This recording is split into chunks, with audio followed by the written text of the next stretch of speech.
প্রথমে 1,65,00,000 পরিবারকে তারা টার্গেট করেছে। তারা তো দেবে 1,50,00,000। কৃষকরা হচ্ছে কি একটু মাফিয়া সিন্ডিকেট টাইপের কৃষক, যারা অন্য কৃষকদেরকে ডমিনেট করে। প্রথমে 1,65,00,000 পরিবারকে তারা টার্গেট করেছে, কৃষি পরিবার।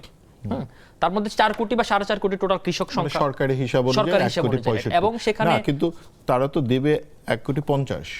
হ্যাঁ, ধীরে ধীরে এটা বাড়াচ্ছে। এটা কিন্তু শুরুতে একেবারে দিচ্ছে না। রাষ্ট্রপতি যে কথাটা বললো যে পাইলটিং প্রজেক্ট, আমি সেই প্রসঙ্গে আসতেছি। ফাইনাল হচ্ছে 1,50,00,000, কিন্তু আমাদের সরকারি হিসাবেই কৃষক আছে 1,65,00,000। না, এখানে আবার কথা আছে।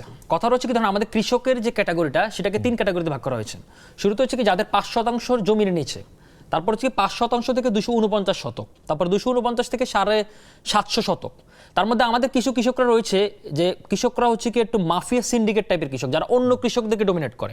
তো এখানে ব্যাপারটা হচ্ছে, ধরেন আপনি কিন্তু এই সরকার আসার পর আপনি খেয়াল করে থাকবেন যে কৃষক কিন্তু 11 লক্ষ, সম্ভবত আমি এক্সাক্ট নাম্বারটা, আমার ফিগারটা মনে নেই, মানে 10,000 টাকা করে কৃষি ঋণ মুকুব করে দেওয়া হয়েছে সরকার পক্ষ থেকে। সুতরাং কৃষি বান্ধব যে অর্থনীতিটাকে চালু করা এবং আমাদের কৃষকের খাতে যেভাবে স্বয়ংসম্পূর্ণতা মানে অর্জন করা, সে সরকার সেটাতে শুধু টার্গেট করেছে। এবং এই কৃষক কার্ডের যে মানে ধরেন বাৎসরিক সম্ভবত 2,500 টাকা বা 2,200 টাকা দেওয়া হবে, মাসিক হিসাব করলে 200 বা 250 টাকা পরে। সেটার চেয়ে বড় কথা হচ্ছে কি এখানে কৃষকরা কি ফ্যাসিলিটিসগুলো পাচ্ছে, ধরেন আপনার ন্যায্য মূল্যতা, তারপর হচ্ছে কি সরকারের যে মধ্যভোগী সত্যভোগী যে সিন্ডিকেটগুলো, সেই সিন্ডিকেটগুলোকে ব্রেকডাউন করা, তাকে বিনামূল্যে বীজ দেওয়া, তাকে টেকনিশিয়ান সম্পর্কে তাকে ধারণা করা। পদ্ধতির মধ্যে দিয়ে দেওয়া হবে সেটাতে আমি যতটুকু জানি পলিসি ব্যাপার। বীজ দেওয়ার ক্ষেত্রে সরকার কি নিজে সরাসরি গিয়ে বীজ দিয়ে আসবে, বা ধরেন যে তার যে মানে সারটা সে নিচ্ছে, এগুলো তো অনেকগুলো লোকাল ভেন্ডর আছে। আপনার আসতেছি বাইরের কথা প্রসঙ্গে, আমি এটাকে শেষ করে নিই।